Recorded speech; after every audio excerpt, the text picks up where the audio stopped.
Hello everyone and welcome back to where we sometimes talk about thrillers on Thursdays. I've been wanting to film this video for 2 weeks now, but I'm finally having some time to film. I don't know if any of you are dealing with this, but my weekends are busy and work has decided to force us back to the office most of the days of the week, and I have an hour commute. So that's been great. Gonna try and not complain about that too much. But I'm really excited to film today's video because I read both of these books recently and I have really mixed thoughts. So even though both of these horror novels are in no way related to each other, what they have in common is that there are aspects I really loved and aspects I really did not love. So we're gonna do quick 2 spoiler-free reviews. So if you have not read these books and you're interested, do not worry, and hopefully this video can maybe help you decide if you want to read them. First up is Dead Silence by S.A. Barnes. This is a horror sci-fi novel, which isn't a genre I read a lot of, so that was very fun. And the reason I decided to read this was because I think I had filmed an unhaul a while back and I got a lot of comments from people saying, I think you're gonna really enjoy this. Please don't unhaul it and please check it out. So for a quick high-level spoiler-free summary, our protagonist is Claire Kovalik. She's days away from being unemployed and made obsolete when her beacon repair crew up in space picks up a strange distress signal. With nothing to lose and no desire to return to Earth, Claire and her team must decide to investigate, and what they realize is that it is the Aurora. And the Aurora is a famous luxury space liner that vanished on its maiden tour of the solar system more than 20 years ago. A salvage claim like this could set Claire and her crew up for life, so they decide to go onto the Aurora, investigate, try and get a few items so that they're able to claim it as their own. But as you can imagine from the cover, horrific things happen. And this is told from 2 time periods when it kicks off, and this is not a spoiler because it happens in the first 2 pages. The first 2 pages tell you that it's present day. This is after her and her crew going on the Aurora. She's down back at Earth and they're interrogating her because she's alive, but her crew is supposedly dead. So it's those 2 time periods. It vacillates between present day, where they're interviewing her, and going back into the past of them discovering the Aurora and deciding to investigate it. First, getting into prose, as I mentioned, I don't read a lot of horror sci-fi, so if you all have any other recommendations for other horror sci-fi, please let me know, because after reading this, I'm shocked I don't read more of it because I love the concepts and ideas of this book. And I think that was really my favorite thing. I liked the characters, but what I honestly liked more was the initial premise of this book, discovering something that's almost kind of Titanic-like in space that you're able to investigate and go on to after 20 years when it's silent and quiet and disturbing things start to happen. I love that concept for horror novels, so I loved the kind of overall plot of this. I will also say the writing kept me really engaged.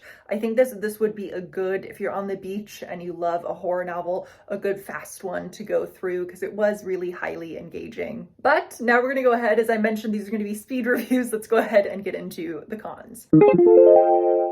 The main issues, I know I mentioned that for prose, I really loved the overall plot, but my cons actually all have to do with kind of the next layer of the plot, going a little bit deeper. I will say, and you might have caught this even when I was giving the high-level plot summary, I don't know if you all feel this way, I'm not a fan of horror novels or horror movies where when they open up, it's the protagonist talking about horrifying things that have happened in the past. And my number one reason for that is I think it takes out the majority of the dread from that past perspective because you know the protagonist is alive. So there was no fear or trepidation that Claire was going to die when they're discovering and going on to the Aurora, because you know she's going to be interviewed about this later on. You're also told really early on in the book that the crew is dead. And so again, it felt like you were handed all of these spoilers. So you're going into this knowing Claire's going to be alive, her crew's going to die, and you're just kind of waiting for it to happen. So it kind of took away a lot of the anticipation and fear. Now, when I mentioned the present day perspective where Claire is being interviewed, the plot does move forward and a lot more happens after that. But what I will say is I just didn't find that present day perspective, even once more action starts to happen, won't give it away, I just didn't find that very interesting. What I wanted more was the sense of dread of this crew going onto the Aurora initially, going in all of the different rooms. And you do get some of that, but it's not a big portion of the book. And when deaths do happen, they happen in kind of such quick succession without a lot of detail that it didn't, at least for me, have a lot of emotional impact, even though I did like a lot of these characters for the most part. So again, I think this is a really fun concept for a book. I do think I'd read more by S.A. Barnes. I just wish that the plot points had been handled a little bit differently, because I personally just did not find this very scary at all. So in the end, I will give Dead Silence 3 out of 5 creepy candles. Next, we have a highly anticipated one for me that I've been meaning to read for about a year, and I listened to this as an audiobook, so I don't have it to show, but that is Don't Fear the Reaper by Stephen Graham Jones. This is the second book in the Indian Lake trilogy. The first one, of course, is My Heart is a Chainsaw, which was one of my favorite books of, what was it, 2022, or it might have even been my #1 favorite book. Now, don't worry if you have not read My Heart is a Chainsaw. I'm not even really going to give a plot summary for Don't Fear the Reaper, so you don't have to worry about getting spoiled about the first book, even though I'm talking about the second book. At a high level, what this Indian Lake trilogy is about, our protagonist is Jade Daniels, and she's described as an angry, half-Indian outcast.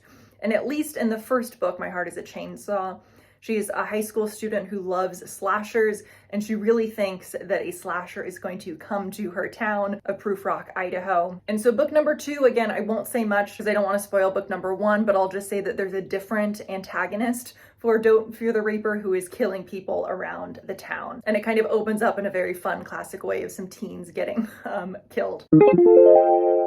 So starting off with the prose, I mentioned the beginning, and again, I don't think this is giving anything away because it's a very classic way for a slasher movie or novel to open up with some random people you don't know dying, but I loved the opening, and I also thought a lot of the deaths were absolutely horrifying. If you're, for some reason, you're watching this and you don't read horror novels or you don't like horror movies, I know that might not sound like a pro, but they really got under my skin, and I felt horrible for a lot of these characters, and I was consistently pretty freaked out throughout this book. And although I didn't cry, I will say that there were a lot of scenes that really hit me very emotionally. And there were some other things that I liked about the book, but unfortunately it is a little bit difficult for me to say without spoiling My Heart is a Chainsaw. But the gist I would say for prose is I think that if you really enjoyed My Heart is a Chainsaw, and if you really connected with it, and if you really liked the writing style, I'm sure you were really going to enjoy Don't Fear the Reaper, and I really do recommend checking it out. Now let's go ahead and get into the cons. So my con for Don't Fear the Reaper, and I will say I mentioned the same con for My Heart is a Chainsaw, but unfortunately it was really heightened for whatever reason for this book. Please let me know if you all have felt similarly, and again, I've talked about this in past videos, but with Stephen Graham Jones, sometimes, although I really love his characters, for the most part I love his writing, I love the plot points, sometimes I really have a hard time following what's going on. I'm not trying to describe myself as a highly intelligent person. I would just say that, similar to all of you, when I'm picking up a book and I'm reading it, I typically, I'd be wondering what's going to be happening next. I might be wondering what characters' motivations are, but typically I don't have a hard time following just the basic plot of a book. I felt that way a little bit for My Heart is a Chainsaw, and that was really heightened, unfortunately, with the Don't Fear the Reaper. I understood what happened as a whole, but especially some of the motivations that happened at the end of the book, and even some of the deaths that happened, I'm still not clear who committed them. What I'm getting at is there are aspects that I don't think are intended to be a mystery, and I don't think are intended to be vague, but they are still a mystery and vague to me because they were just points that I couldn't follow. Now, when I mentioned this for My Heart is a Chainsaw, because I felt this way a little bit with that book, I got the feedback from, I think it was one of you, to make sure to listen to Don't Fear the Reaper as an audiobook, because Stephen Graham Jones' style, especially when people are speaking, flows and is much easier to digest as an audiobook. And I would really agree with that, and I would highly recommend his books as audiobooks personally. But I did some Googling online for the first time on this, and I came across a lot of Reddit threads and a lot of reviews where people were saying that they had the exact same issue. So it made me in a way feel a little bit better because it's not just me. But what I will say is, personally, what I think is if you had a little bit of a hard time following My Heart is a Chainsaw, I do think that unfortunately is going to be really heightened and Don't Fear the Reaper. So while again, I really loved this book, I cannot wait to check out the conclusion, The Angel of Indian Lake. I did not enjoy this as much for that reason as My Heart is a Chainsaw, and I'm going to give it Don't Fear the Reaper 3.5 out of 5 creepy candles. I hope you all enjoyed this video. My next video I think is going to be a book haul, which I really hope, even with work, I'm gonna have a chance to film really soon. And completely unrelated, but I saw The First Omen last night. I don't think I'm gonna do a full dedicated review, but I absolutely loved it. So giving you a mini review right now. It's dark and horrifying and nasty in the best possible ways. If you've seen it, please feel free to let me know down below. But again, I hope you all are doing well and staying safe. If you've read these books, please let me know your thoughts. If you agree or disagree with me, I'd love to see the discussion. I'll see you on the next one.